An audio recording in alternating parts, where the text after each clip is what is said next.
The following podcast contains coarse language and adult themes. Listener discretion is advised. You are listening to Hangovers from Hell.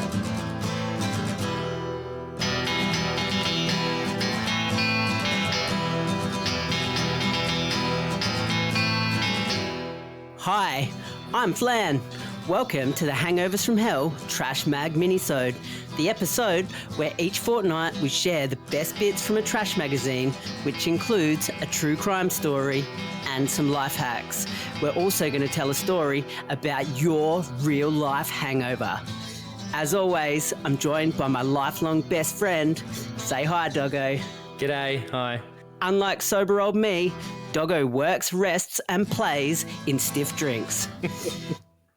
Doggo, the content for this episode is taken from That's Life magazine, issue 40. Sweet. This one is a brilliant edition which features the stories Balloon Hell, We Caught on Fire, and Groovy Granny, I Go to Raves.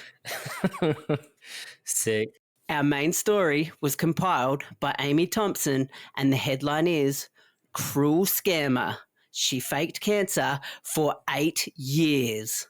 What's our story about today, Doggo?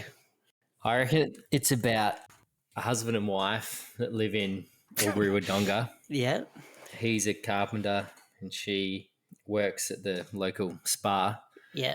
Like SPAR, like a convenience store. Service station. Nah, like a convenience store. Like a day spa. No, with an R. Like a wellness spa. Sure, wellness spa. Yep, a float centre. Yeah, okay.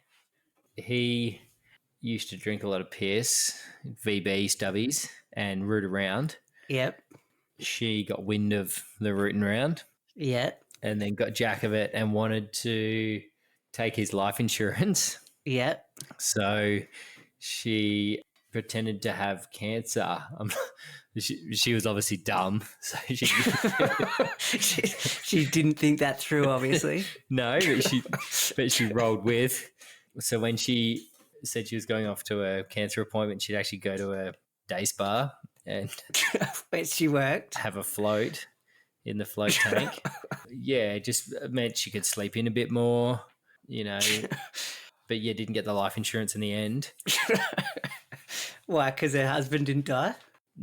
That's right. And he just kept drinking VB stubbies and rooting around. Presumably. I mean, that's what I read into it.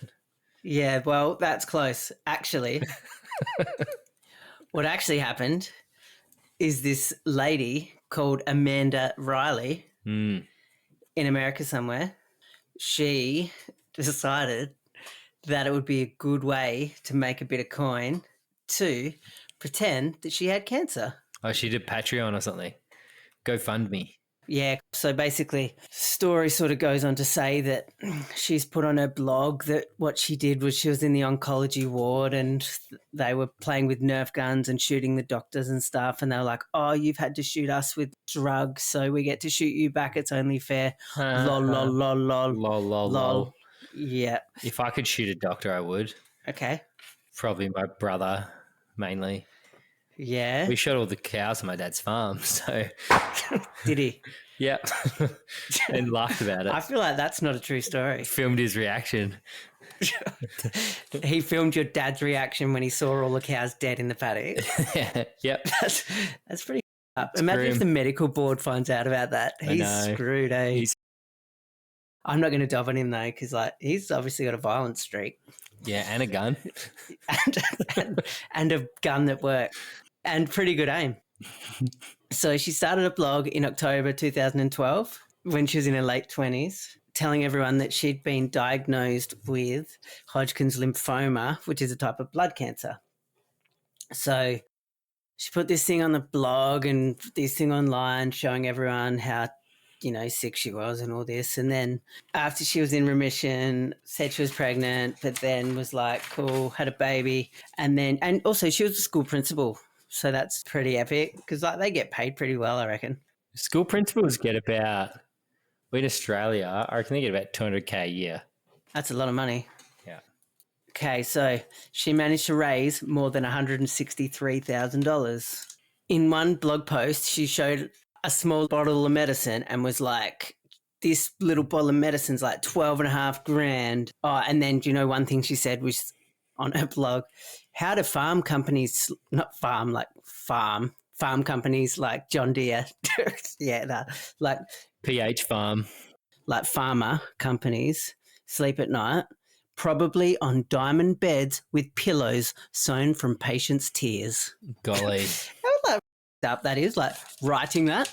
These bloody farmer companies, dang them, when she's like actually just trying to rip people off. Just making it up. Yeah. How'd she get all the coin though? GoFundMe. Right. She like actually shaved her head. Yeah. And she was a school principal. Yeah, school principal. I don't know if she still is.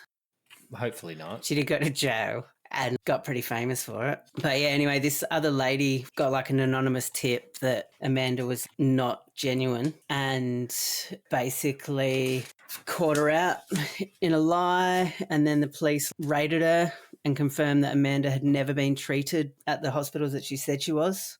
And then they found that she'd gotten all the donations and just bank transferred it into her own account and then just used the money for living expenses and travel. Yes. What she did spend some money on, though, was fake IV lines and like oxygen masks and to use as props. Sick. Nasal prongs and like that sort of thing. What's going through your head when you're like, I'm going to like go on. What's going through your freshly shaved head? I'm going to go on Amazon and buy these like fake medical props. Oh, yeah. She doctored, oh, sorry, like no pun intended, doctored documents, bills. Like, this is one of my bills. And she's like, oh, yeah, insurance doesn't cover it. Oh, God. One of those things that, like, if they actually put that effort and thought into a legitimate business, Yeah. like a Probably be successful. fake cancer business. Speaking of dodgy businesses like that, there's like a website, I don't know if it still exists, fakeapregnancy.com. You can buy like pretend like pregnancy like bellies and stuff, like really up shit. And like That's so good. yeah, like fake ultrasound photos. Yes. Yeah, so like that's pretty messed up that exists. On a side note. So yeah, so basically scammed all these people and was sentenced to 60 months in prison. Oh yeah. Is that 5 years? Don't know, is it? Or is it 50 years? 60 months? Yeah. It's 5 years, bro. Is it? I don't know. Learn your maths, bro. No, I'm just joking, dickhead. Obviously, it's not 50 years. Okay. That's like, 600 months. yeah, okay. Now, that is our trash mag story for today. What about your life hack? Yeah, we're getting there. That shit. I've actually got 2 life hacks. Do ya? Shitty life hacks with Flan and Doggo. Where'd you get this That's Life mag from? I actually got it from a skip bin behind the post office. Actually? Nah, I didn't. Just I've got this library app so I can just like borrow them online. Oh, sweet. Yeah. Even better. A lot easier than the skip bin behind the post office, which is what I would have had to do That's a life hack. if I couldn't get it from. That's a life hack in itself. Yeah. Borrow That's Life. The internet. The internet Life hack. The internet. But also, actually, that's a good point because I could just be borrowing all of these That's Lifes from the library using all the life hacks and not paying a cent. Exactly. Boom. Life hacked. So, our first life hack today is from Angela Baker from Hobart, New South Wales. Her life hack is repurpose old shower caps by using them to wrap up your shoes before packing or storing them away. Off. Do you know, like, a problem that I've faced is all of these old shower caps that I can no longer use. They're no longer watertight. Yes. And the other problem that I always face is how do I pack my shoes? What do I wrap the bastards in? Like, so thank you, Angela. Oh, that's so funny. Thanks, Ange. That's wicked. Don't you get like $50 if you send in a hack and it's good, like a life tip or whatever? Like that one, whatever they're like clever tips or whatever they are. Yeah, I reckon like my mum used to read That's Life, and I reckon like I was always trying to scheme to come up with one that you could send in and get $50. Well, look, they're obviously running pretty low on the quality life hacks. So maybe if we have any listeners that have any life hacks, they could send them in. We could submit them, get the $50, and then proceeds to go towards the podcast. I think that is a very good idea. Thank you. So if you've got any good life hacks that we could submit to, actually, well, no shit life hacks. It doesn't have to be good. Oh yeah, any life hack. But also, making this podcast is a lot of work, right? So we don't have a lot of time. So what would be better is if people could send their life hacks into That's Life themselves, and then when they get the money, email it to us. Email us the money. Yeah. Great idea. At hangoversfromhellpodcast@gmail.com. That's right. Okay, you ready for another life hack? Yep. This one is from Dennis Moles from Rockaby, Tas. Don't throw out old pillows. Put them in nylon bags and use as knee pads in the garden or around the home or garage. Sick. That's awesome. What do you put them in? A nylon bag. What's a nylon bag? I do not know, Dennis. What is a nylon bag? That's weak. Hell, Dennis. A nylon. What are you doing to us, man? There's like thousands of people have read that and they are now dumber, Dennis. Dennis. They're dumber than Dennis. They are dumber than Dennis. This Google nylon bag. There's like $100 like handbags is the only thing that's come up.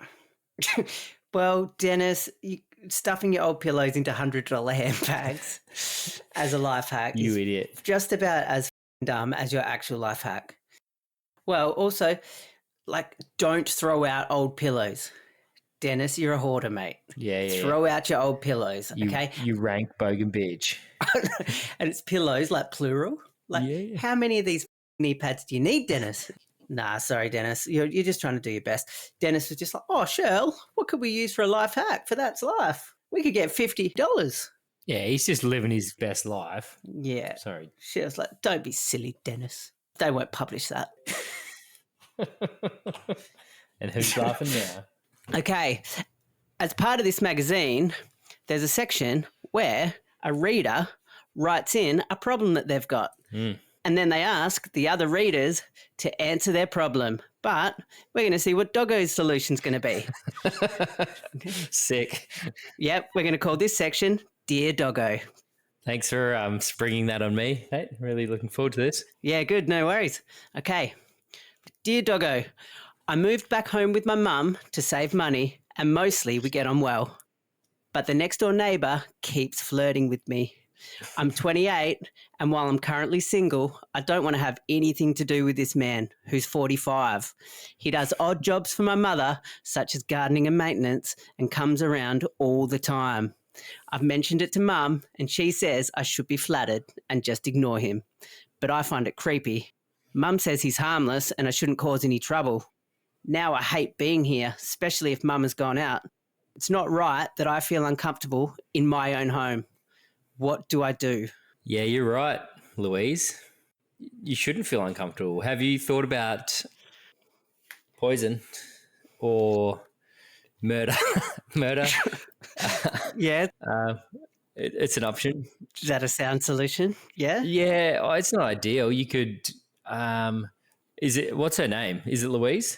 We don't know. We don't know. Anonymous.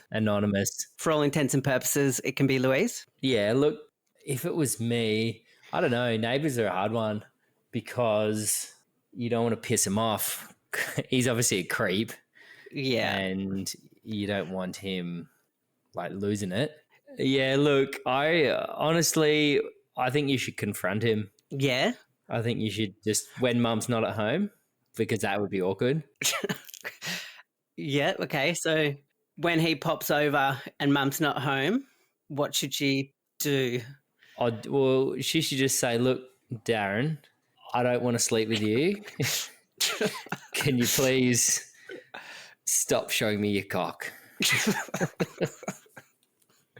or words to that effect. Yeah, okay. Yeah. So she shouldn't poison or murder him then? No, look, I mean, there are options, but they're not. We wouldn't never condone that sort of behaviour. Would that be like a plan B maybe? If the confrontation didn't work? Look, and if it didn't work, is he married? Like maybe she could start hitting on his wife as a bit of like payback. No, what she should do. This is it. I've got it.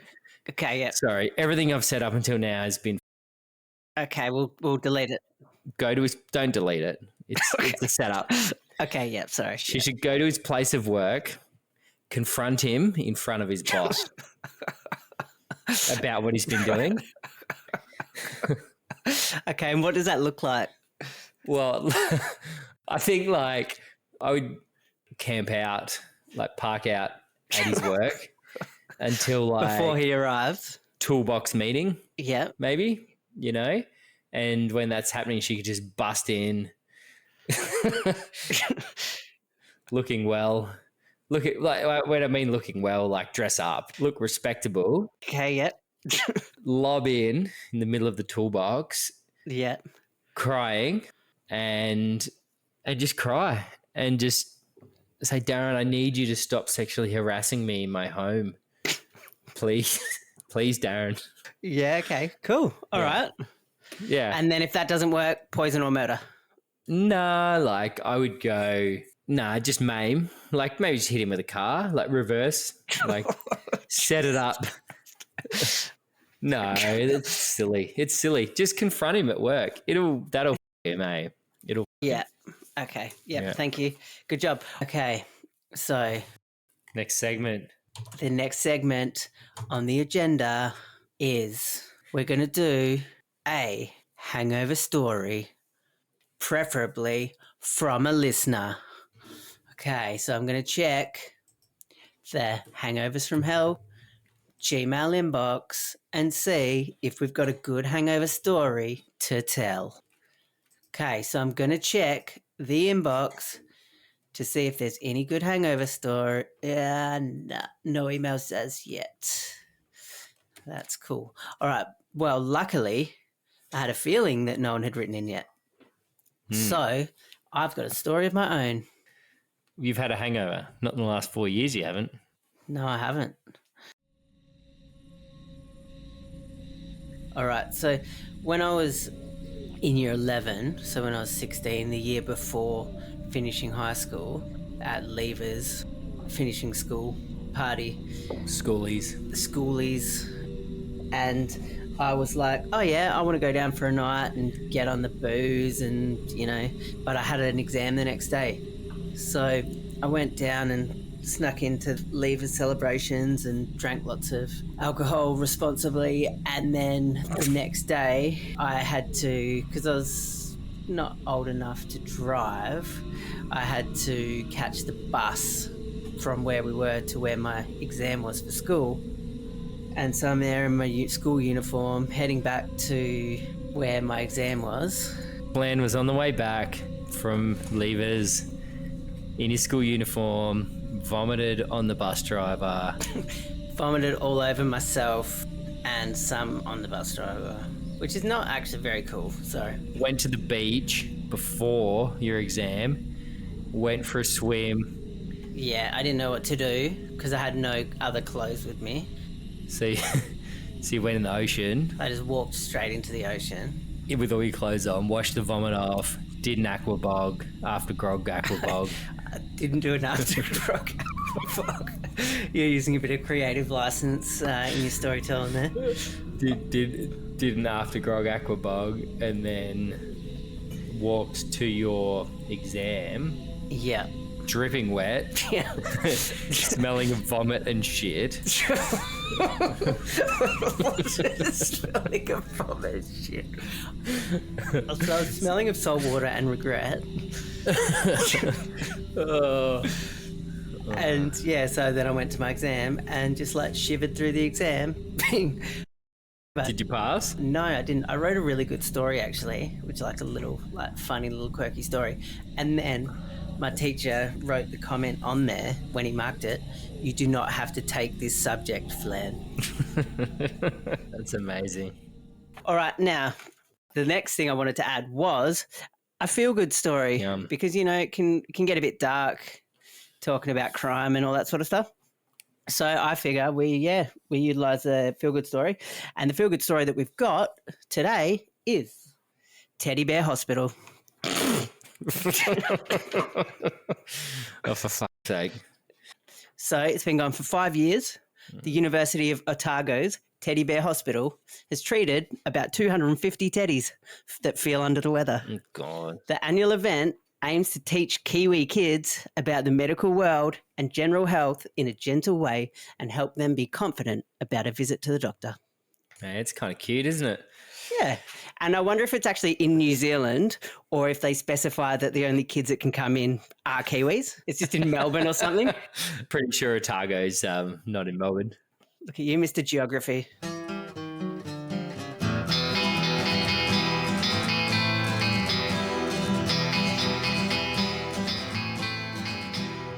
Okay, so that's all for today.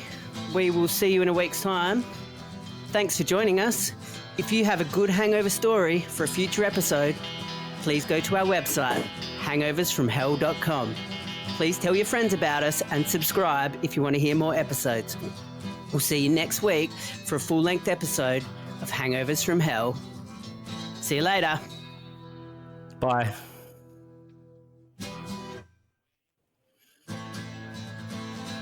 Our episodes often discuss serious and traumatic events which may trigger some people.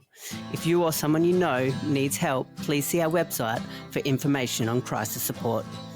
This show is for entertainment purposes only. The creators of Hangovers from Hell promote and encourage responsible alcohol use. God, I wish I never killed no